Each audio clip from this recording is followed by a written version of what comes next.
Olá, sejam bem-vindos à nossa aula de matemática do pré-calouro pela Universidade do Estado do Amazonas.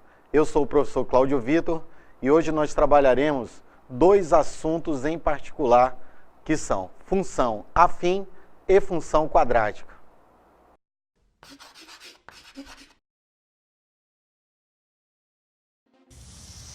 A função afim, também conhecida como função polinomial do primeiro grau, ela é reconhecida por sua lei de formação, mas não devemos esquecer que para que uma função esteja bem definida, nós também devemos conhecer o domínio, que é o conjunto de partida onde a gente toma elementos ou números favoráveis a x, e o conjunto de chegada, que é o contradomínio.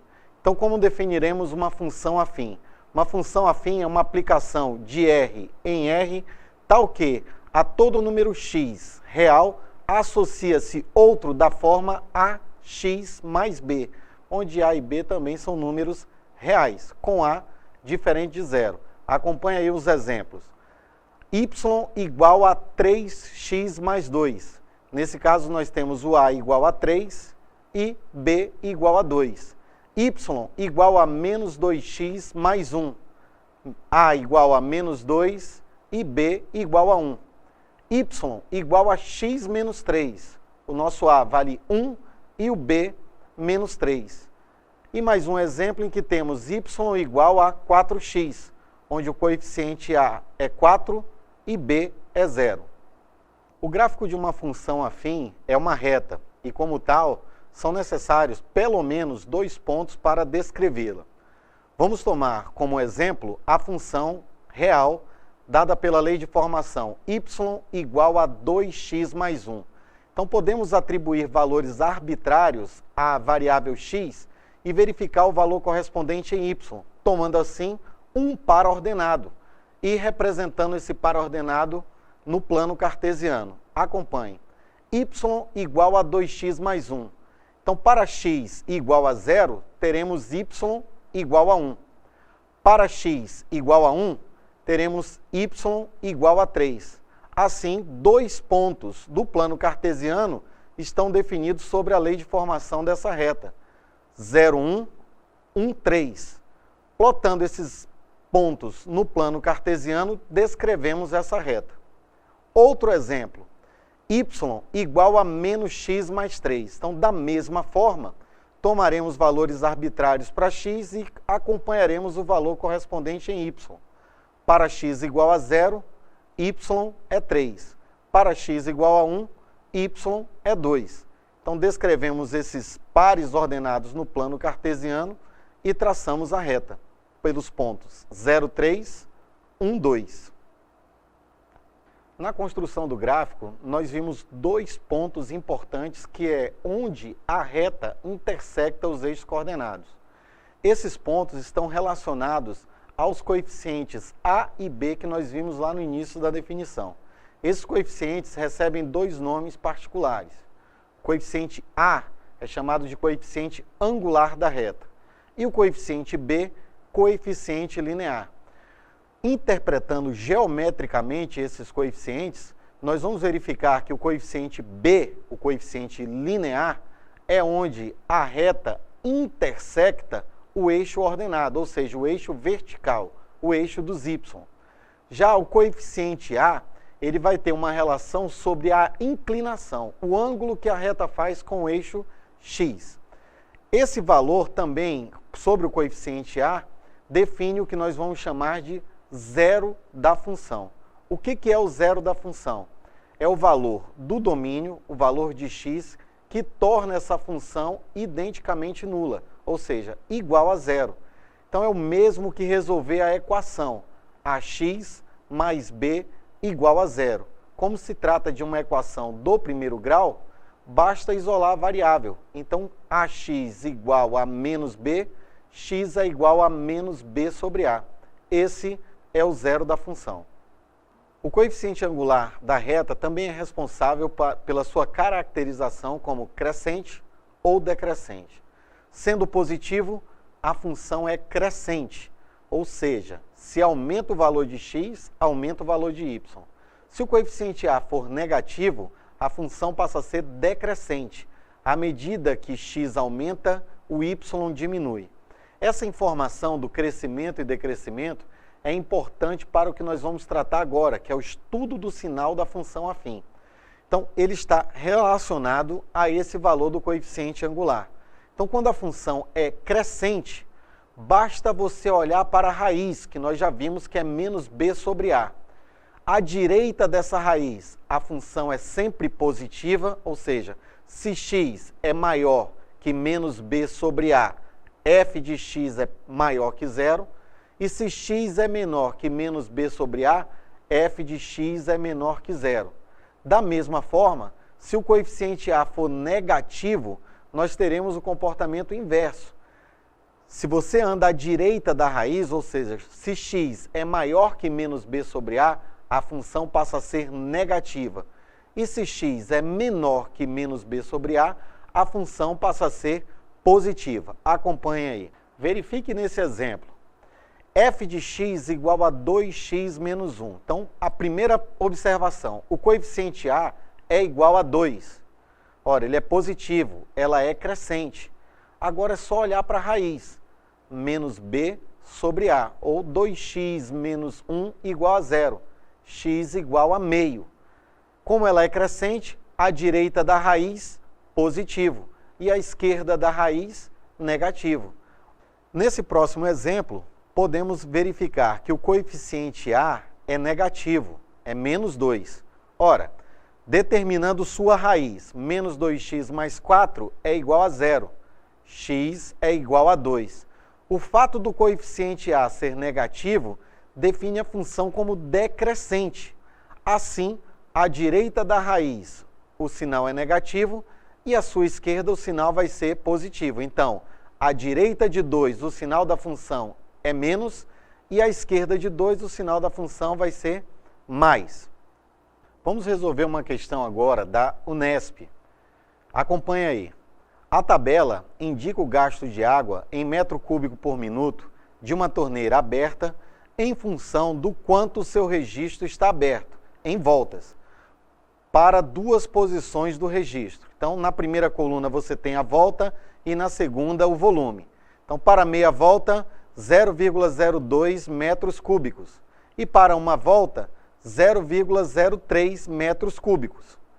Sabe-se que o gráfico do gasto em função da abertura é uma reta e que o gasto de água por minuto, quando a torneira está totalmente aberta, é de 0,034 metros cúbicos. Portanto, é correto afirmar que essa torneira estará totalmente aberta quando houver um giro no registro de abertura de uma volta completa e mais. Vimos no nosso problema que é uma reta que está definindo o consumo em relação ao número de voltas. Então vamos chamar essa função de g de x, seja g de x igual a ax mais b. Devemos determinar os coeficientes a e b pelos valores determinados na tabela. Então, podemos calcular o coeficiente angular usando a variação de y pela variação de x, ou seja, calcular ΔY sobre ΔX. Assim, o coeficiente a vai ser determinado da seguinte forma: 0,03 menos 0,02 dividido por 1 menos meio. Ora, isso daí vai dar 0,01 dividido por meio, que dá 0,02, que é o nosso coeficiente angular, o nosso A. Substituindo em y igual a ax mais b, agora conhecido o valor de A, uso qualquer uma das informações anteriores dos dois pontos e determino o valor de B. Acompanhe, 0,03 é igual a 0,02 mais B. Ora, B vai ser igual a 0,01. Assim, temos o coeficiente B definido e a função também, y igual a 0,02x mais 0,01. Ora, ele quer o valor para que a torneira esteja completamente aberta, cujo volume é de 0,034. Igualando essa função a 0,034, obtemos o valor de x. 0,034 é igual a 0,02x mais 0,01. Assim, 0,02x é igual a 0,024. X é igual a 1,2, ou seja, uma volta mais 0,2 da volta, que corresponde a 1/5, que é a nossa letra B. Vamos lá para mais uma aplicação. Seja uma função afim f de x, cuja forma é f de x igual a ax mais b, com a e b números reais. Se f de menos 3 é igual a 3 e f de 3 é igual a menos 1, os valores de a e b são respectivamente. Apesar de poder usar nessa questão o mesmo recurso que nós resolvemos ainda há pouco, ou seja, usar o a igual a ΔY sobre ΔX, aqui nós vamos fazer uma resolução envolvendo o sistema. Como foi dado por hipótese no nosso problema que f de menos 3 é igual a 3 e que f de 3 é igual a menos 1, e que essa função é uma função afim da forma y igual a ax mais b, substituindo essas coordenadas nessa lei de formação, determinaremos duas equações, menos 3a mais b igual a 3 e 3a mais b igual a menos 1. Resolvendo esse sistema, subtraindo membro a membro essas equações, ficaremos com 6a igual a menos 4, onde concluiremos que a é igual a menos 2/3. Achado o valor de a, substitui em qualquer uma das equações e encontramos o valor de b, igual a 1, que é a alternativa E da questão. Vamos verificar mais uma aplicação da função afim. Observe o exercício.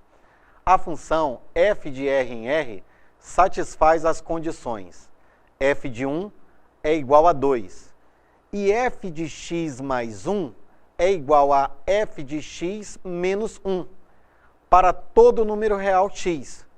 Os valores de f de 14, f de 36 e f de 102 formam nessa ordem uma progressão geométrica. A razão dessa progressão é: vamos à solução da nossa questão.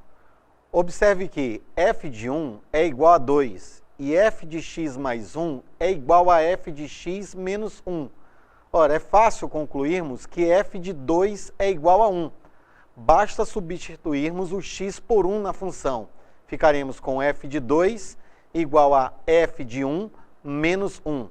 Outra informação importante nessa questão é avaliarmos que a diferença entre f de x mais 1 e f de x é igual a menos 1. Isso vai nos determinar que essa diferença não depende de x. Então, podemos afirmar que essa função é da forma ax mais b. É uma função afim. Desse modo, podemos obter o coeficiente angular dessa função, calculando ΔY sobre ΔX. Então, vamos determinar o coeficiente angular fazendo f de 2 menos f de 1 sobre 2 menos 1. Ora, como f de 2 é 1 e f de 1 é 2, teremos 1 menos 2. O denominador é igual a 1. Assim, o coeficiente angular é menos 1.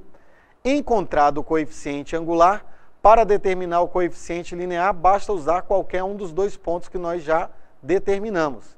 Assim, podemos determinar 2 igual a menos 1 vezes 1 mais b, onde encontramos b igual a 3. Lembre-se que ele afirma que f de 36 e f de 14 são termos da PG, e ele quer a razão dessa progressão geométrica. E para fazer a razão dessa progressão geométrica, é só determinar o quociente entre dois termos consecutivos. Assim, f de 36 vai ser dado por menos 36 mais 3, e f de 14 como sendo menos 14 mais 3, que é igual a 3, o valor pedido na questão. Assim como a função afim, a função quadrática também é uma função polinomial, só que agora uma função polinomial do segundo grau. Então ela é uma aplicação de R em R, em que cada elemento x do conjunto dos números reais estará associada a um elemento y da forma ax² mais bx mais c, onde a, b e c são números reais com a diferente de zero. Então, tal qual nós fizemos com a função afim, aqui partiremos inicialmente para o reconhecimento. Vamos reconhecer esses coeficientes como exemplo dentro dessas funções. Acompanhe. F de x igual a x² menos 3x mais 2. Coeficiente A é 1, coeficiente B, menos 3, e o coeficiente C é igual a 2. No próximo exemplo, 2x² mais 4x menos 3, temos o coeficiente A, 2, o coeficiente B, 4, e o coeficiente C, menos 3. No caso da função f de x igual a menos 3x² mais 5x menos 1, coeficiente A, menos 3, coeficiente B, 5 e coeficiente C, menos 1. Nesses três exemplos aí, essas funções são completas. Agora observe esse caso. F de x igual a x² menos 4. O coeficiente A é 1, o coeficiente B é 0 e o coeficiente C é menos 4. Menos 2x² mais 5x igual a f de x é a nossa próxima função, também completa. Observe que o coeficiente C é igual a 0 aí, sendo A igual a menos 2 e B igual a 5. E por fim, f de x igual a menos 3x², onde o coeficiente A é menos 3 e os coeficientes B e C iguais a 0. Vamos olhar para o gráfico agora da função quadrática. Na função quadrática, o gráfico é uma curva especial que nós damos o nome de parábola. Diferente da função afim, que é uma reta, e são suficientes 2 pontos para defini-la, no caso da parábola, nós teremos um pouquinho mais de trabalho. Essa ideia será amadurecida durante a aula. Vamos acompanhar essa construção na tomada de pontos, como fizemos na função afim. Acompanhe aí. Construir o gráfico da função y igual a x² menos 1. Então, atribuiremos valores para x e acompanharemos o comportamento de y para esses valores. Então, quando x vale menos 3, o y é 8. Então, lá no plano cartesiano, nós temos o par ordenado menos 3, 8. Para x igual a menos 2, o y é 3. E assim o ponto menos 2, 3. Para x igual a menos 1, o y é 0. Para x igual a 0, o y é menos 1. Para x igual a 1, o y é 0. Para x igual a 2, o y é igual a 3.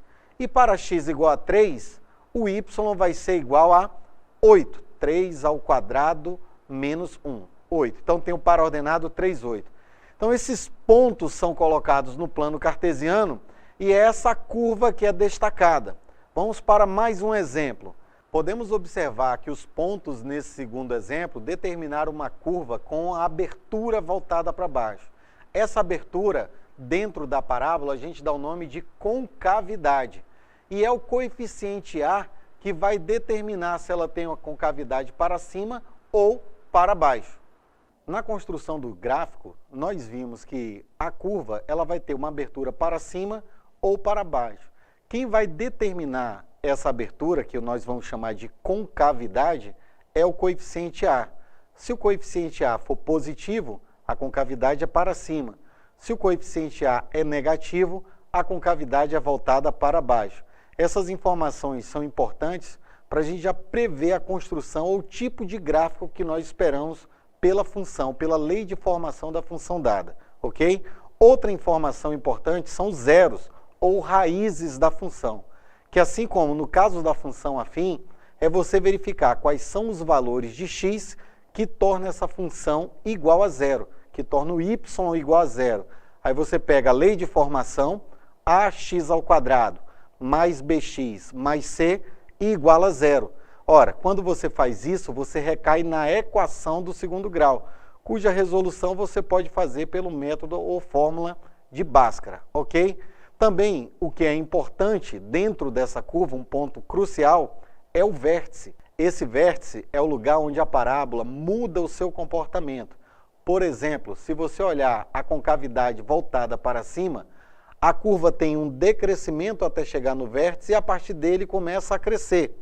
Ora, esse vértice ele tem coordenadas especiais, que são x do vértice e o y do vértice. O x do vértice ele é calculado por menos b sobre 2a e o y do vértice menos delta sobre 4a.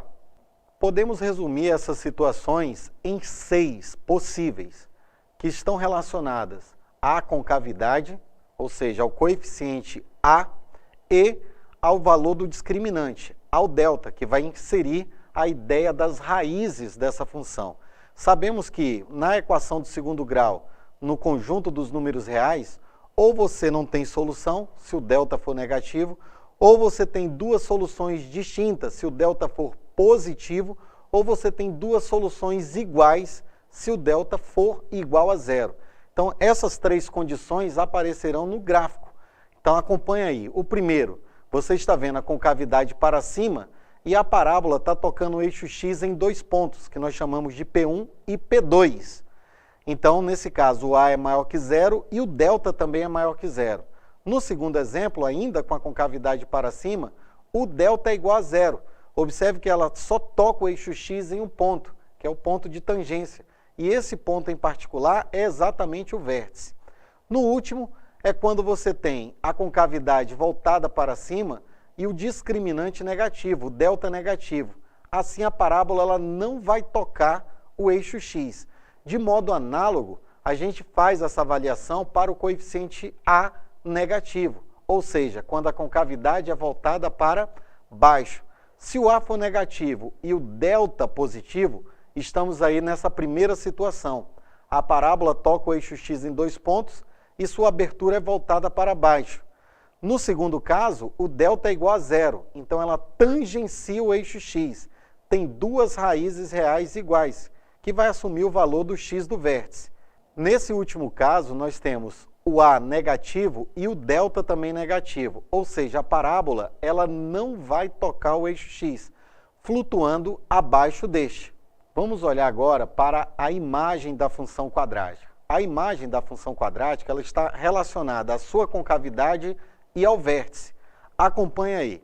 Se a for maior que zero, sabemos que a concavidade é voltada para cima.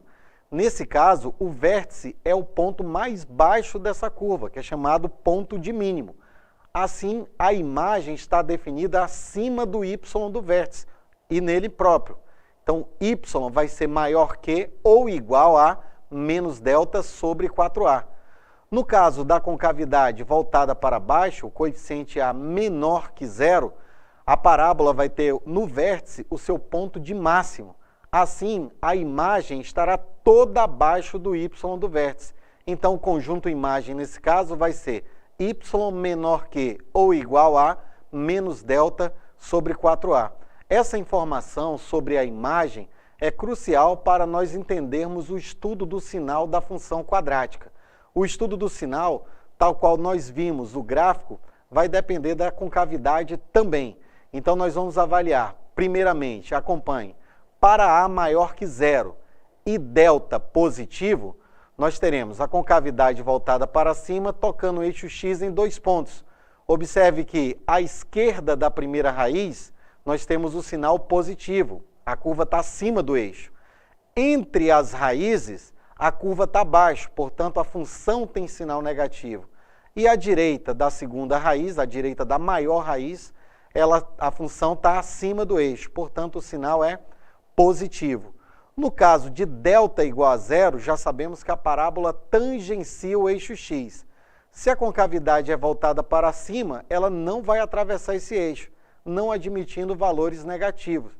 Então, ela é positiva à direita e à esquerda dessa raiz. E no último caso, se o delta for negativo, a parábola vai estar flutuando acima do eixo x, tornando todos os valores da função positivos. De modo análogo, efetuamos a mesma comparação com A menor que zero, a concavidade voltada para baixo. Acompanhe. Se delta for maior que zero, nós teremos 2 raízes distintas. À esquerda da menor raiz, nós teremos a função sempre negativa. Entre essas raízes, nós estaremos acima do eixo x, a função é positiva, e a sua direita, negativa. No caso do delta igual a zero, a parábola tangencia agora abaixo, então ela assume somente valores negativos, com exceção da raiz, onde a função é nula. E no último caso, se o delta for negativo, com o coeficiente A também negativo, a parábola tem concavidade voltada para baixo. Assim, todos os valores da função são negativos. Nós vamos verificar algumas aplicações com essa função.